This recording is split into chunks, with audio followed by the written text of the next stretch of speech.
Busca primero el reino de Dios y su justicia perfecta. Hola, queridos hermanos y amigos, bienvenidos a la lección número 1 de la secuencia de estudios hablando acerca de Jesús. En esta lección estaremos hablando de la divinidad de nuestro Señor Jesucristo. Y es que hay algunos que consideran que Jesús era un gran profeta, otros dicen que se trató de un gran maestro, de un hombre virtuoso.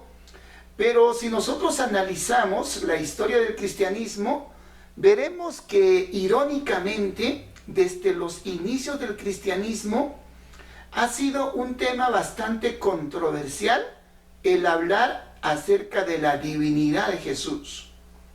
Ya desde los inicios del cristianismo se habían presentado algunos pensamientos, algunas doctrinas respecto de Jesús. Por ejemplo, teníamos en primer lugar lo que era el pensamiento del docetismo. Ellos consideraban que Jesús nada más era un hombre, pero en apariencia. En realidad, según esta corriente de pensamiento, Jesús no tenía un cuerpo físico. Era algo así como un fantasma, como un holograma, podríamos decir en nuestra actualidad.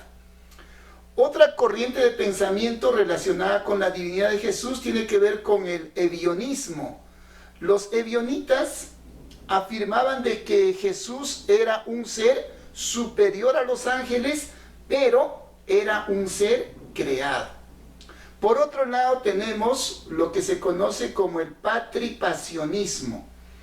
Los que postulaban esta forma de pensar decían que en realidad quien se había encarnado en Jesús era el mismo Padre Celestial. Entonces quien sufrió en la cruz fue justamente el Padre, nuestro Dios Todopoderoso. Tenemos otra corriente de pensamiento que se conoce como el monofisismo. Los monofisitas consideraban que la naturaleza de Jesús era una sola. Es decir, en Jesús no había un ser humano y por otro lado un ser divino, sino que simplemente había una sola naturaleza. De ahí su nombre, monofisismo. Y ellos consideraban que, por supuesto, la divinidad de Jesús absorbía cualquier parte de su cuerpo humano. Y sin embargo, el movimiento o el pensamiento que cobró mayor relevancia fue el pensamiento propuesto por Arrio, que posteriormente fue abrazado por los gnósticos. Arrio consideraba de que Jesús era la primera criatura creada. En ese sentido no se trataba de Dios, sino que se trataba de un ser creado. Ante estas posturas y corrientes de pensamiento, la iglesia de aquel entonces reaccionó, justamente elaborando muchas maneras de poder entender la divinidad verdadera de Jesús. Pero nosotros en este estudio no nos vamos a enfocar necesariamente en pensamientos de algunas personas, sino que vamos a enfocar nuestra lección en base a lo que nos dice la Biblia. Y cuando nosotros hacemos una revisión de la palabra del Señor, vemos por ejemplo que en el Evangelio de Juan, en el capítulo 1, versículos del 1 al 3, se nos dice que en el principio era el Verbo, y el Verbo estaba con Dios, y el Verbo era Dios. Y además añade diciendo, por medio de él, todas las cosas fueron creadas. Entonces, sin lugar a dudas, según este texto bíblico, Jesús, no hay ninguna discusión de que es Dios. Otro texto bíblico que nos ayuda a entender acerca de la naturaleza de nuestro Señor, lo encontramos en Colosenses capítulo 1, versículos 15 y 16, se nos dice ahí de que Jesús es imagen del Dios invisible, el primogénito de toda la creación. Pero además nos dice que a través de Él fueron creadas todas las cosas que nosotros vemos y que nosotros podemos contemplar. Si nosotros comparamos este texto bíblico de Colosenses con Génesis capítulo 1, versículo 1, en donde nos dice de que en el principio Dios creó los cielos y la tierra. Entonces, si por un lado está diciendo de que Jesús es el creador y nos está diciendo que Dios es el creador, entonces no hay ningún lugar a dudas de que Jesús es exactamente Dios mismo. Sin embargo, si nosotros también revisamos la Biblia, vamos a encontrar algunas afirmaciones que hace la Biblia. Por ejemplo, en el Evangelio de Marcos, capítulo 13, versículo 32, nuestro Señor Jesucristo mismo dice que Él no conoce cuándo es que será el día de su segunda venida. Cuando sus discípulos le preguntan, la respuesta de Jesús es: ni siquiera los ángeles, ni el Hijo del Hombre, sino solamente mi Padre es el único que conoce cuándo será ese famoso día de la segunda venida. Entonces, en este pasaje vemos que Jesús no conocía. Y si es que conocía, entonces mintió en aquel momento, lo cual, por supuesto, no podría ser. Entonces, según este pasaje, por lo menos sabemos que Jesús desconocía algunas cosas importantes. Por otro lado, en el Evangelio de Juan, capítulo 14, versículo 28, Jesús afirma que el Padre es mayor que Él. Y es que textualmente dice al final del versículo: porque el Padre mayor es que yo. Entonces, si nosotros decimos de que Jesús es Dios, entonces eso significaría, según este texto bíblico, que está subordinado al Padre Celestial. Por otro lado, si revisamos el Evangelio de Juan, capítulo 5, versículo 30, nos daremos cuenta de que ahí Jesús está dando a conocer que Él no tenía voluntad propia. Pero sabemos que Dios es omnipotente, que Él lo puede hacer todo. Mas, sin embargo, en este pasaje se nos dice de que Él no hacía su propia voluntad, sino lo que le había encargado hacer el Padre Celestial. Por otro lado, si revisamos Hebreos capítulo 5, versículos del 7 al 8, nos daremos cuenta que en realidad Jesús era alguien obediente al Padre Celestial. Entonces, ¿qué es lo que sucede? ¿Por qué, por un lado, la Biblia afirma que Jesús es Dios? Pero por otro lado, ¿por qué algunas declaraciones de Jesús indican de que Él no tenía una voluntad absoluta, una voluntad propia? ¿Qué es lo que acontece en esos textos bíblicos? ¿Cómo lo podemos entender? Y ese ha sido el gran dilema, y ese es un gran dilema que también, por supuesto, subsiste en la actualidad. Hay muchas personas que están confundidas respecto a la divinidad de Jesús, pero esto, mis queridos hermanos y amigos, se explica bastante fácil, considerando lo que dice Filipenses capítulo 2, versículos del 5 al 8. Si nosotros hacemos una revisión de algunas versiones, porque recordemos, de la Biblia nosotros podemos encontrar diferentes versiones, pero todas apuntan a lo mismo. Lo que hacen los traductores es darle una traducción que ellos consideran que es la más correcta. En ese sentido, el texto bíblico, el pasaje más importante, está en Filipenses capítulo 2, versículo 7. Y en ese texto bíblico, por ejemplo, la Reina Valera dice que se despojó. En la Nueva Versión Internacional se dice que se rebajó voluntariamente. Y la Nueva Traducción Viviente dice que renunció a sus privilegios divinos. Pero debemos considerar lo siguiente. Estas palabras que son traducidas en estas versiones, en el original griego encontramos que es el verbo kenoo. Este verbo kenoo, lo que significa es, como lo dicen también estas versiones, significa despojarse, significa vaciarse por completo.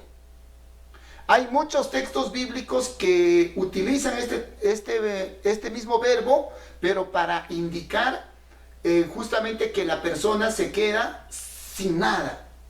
En ese sentido, según este pasaje, ¿qué es lo que habría acontecido?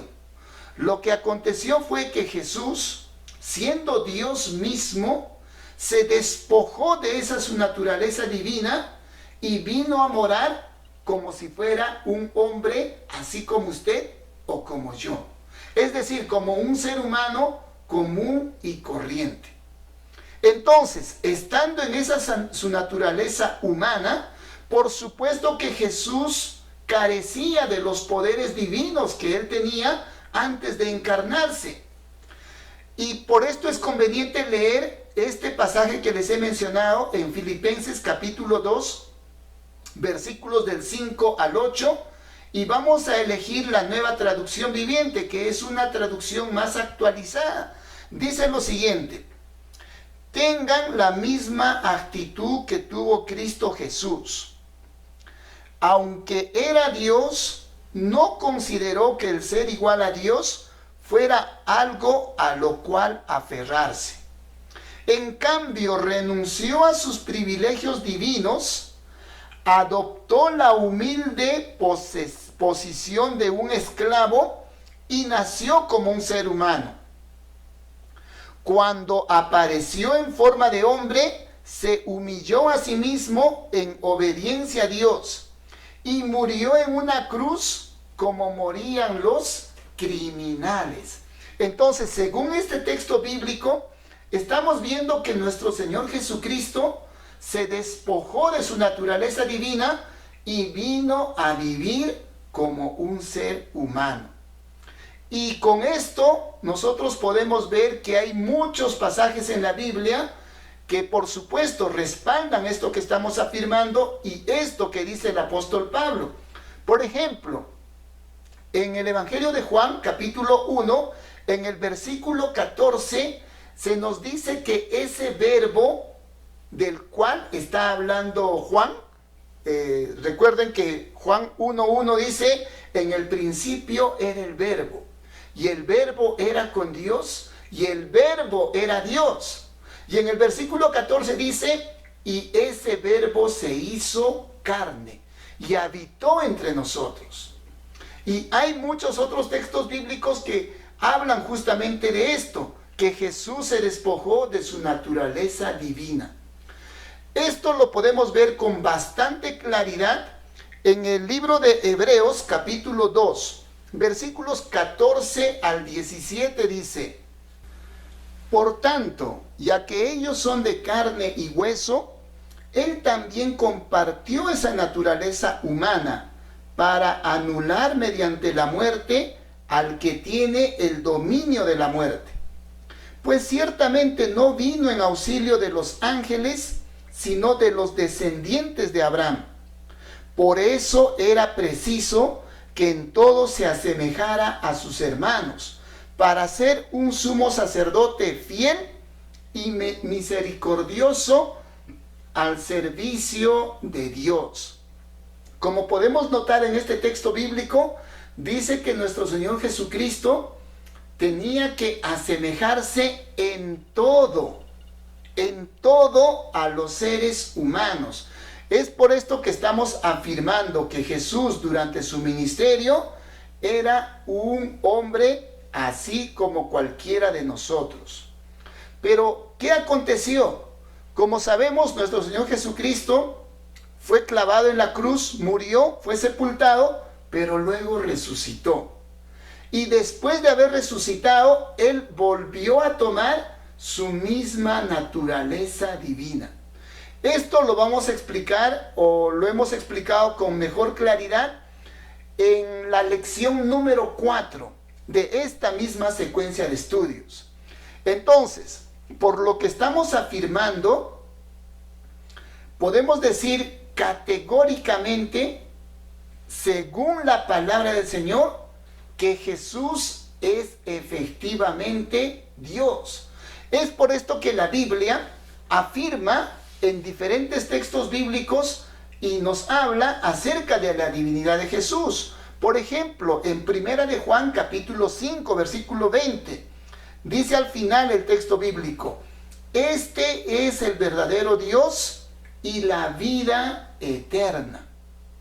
Por otro lado, en Tito capítulo 2, versículos 12 y 13, dice, al final también dice: cuando se manifestará nuestro gran Dios y Salvador Jesucristo.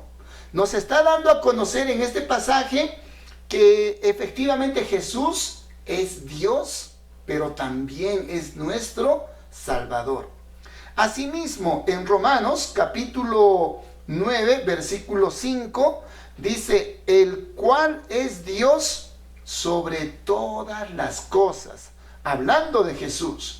Entonces no cabe ninguna duda, mis amados hermanos y amigos, que Jesús es efectivamente Dios. Pero ¿por qué existe la confusión? Existe la confusión porque Jesús, cuando estuvo en vida, en su vida terrenal, Él no gozaba de sus atributos divinos. Por eso es que Él carecía de algunas cosas. No tenía voluntad propia, desconocía algunos eventos, pero eso es porque Él se había despojado de esa su naturaleza. Mas sin embargo, como estamos afirmando, después de su resurrección, Él volvió a gozar de esos sus atributos divinos. Es por esto que la Biblia afirma también en muchos pasajes que actualmente nuestro Señor está sentado a la diestra de Dios Padre, con lo cual nos está indicando de que Jesús comparte la misma autoridad que el Padre Celestial. Entonces, ya que hemos estudiado acerca de este asunto y estamos viendo que Jesús efectivamente es Dios, entonces cabe hacernos una pregunta: ¿qué implica para nosotros reconocer que Jesús es Dios? ¿Qué importancia tiene para nosotros? Bueno, tiene las siguientes importancias. Por un lado, entendemos de que si Jesús es Dios, entonces todo lo que Jesús dijo es verdad. O sea, Jesús no vino acá a contarnos algún cuentito o alguna fábula que no es verdadera. Todo lo que Jesús nos vino a hablar es exactamente la verdad. Por otro lado, Jesús nos dice en repetidas ocasiones que Él volverá por segunda vez, pero volverá como juez de vivos y de muertos. Entonces, esto quiere decir que si Jesús es Dios, entonces Jesús estaba diciendo la verdad acerca de este punto importantísimo.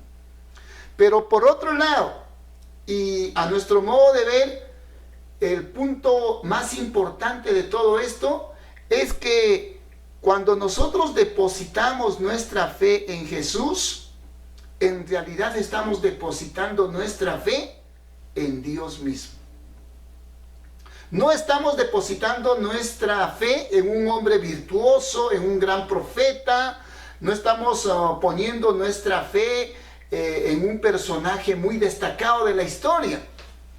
Cuando creemos en Cristo Jesús como nuestro Señor y Salvador, en realidad estamos poniendo nuestra fe en Dios mismo. Y eso es lo que hace la gran diferencia entre los profetas de las diferentes religiones a nivel mundial y lo que es el cristianismo. Nosotros como hijos de Dios, como cristianos, estamos poniendo nuestra fe en el mismo Dios. Quiero terminar este estudio mencionando lo que dice nuestro Señor Jesucristo en el Evangelio de Juan, capítulo 12, versículo 48. Y esto es importante que usted reflexione y que todos nosotros nos pongamos a pensar. Dice lo siguiente: el que me rechaza y no recibe mis palabras, tiene quien lo juzgue. La palabra que he hablado, ella lo juzgará en el día final. Entonces recuerden, mis amados hermanos y mis queridos amigos, todos vamos a comparecer ante el tribunal de Cristo Jesús. Y todo lo que nos habló Jesús es efectivamente la verdad. Pero usted tiene la oportunidad de acercarse a los pies de nuestro Señor, de convertirse en un hijo de Dios. Y también tiene la oportunidad de que Dios le perdone sus pecados por medio de su fe en Cristo Jesús. Que el Señor les bendiga grandemente. Busca primero el reino de Dios y su justicia perfecta, y lo demás añadido será. Aleluya, aleluya.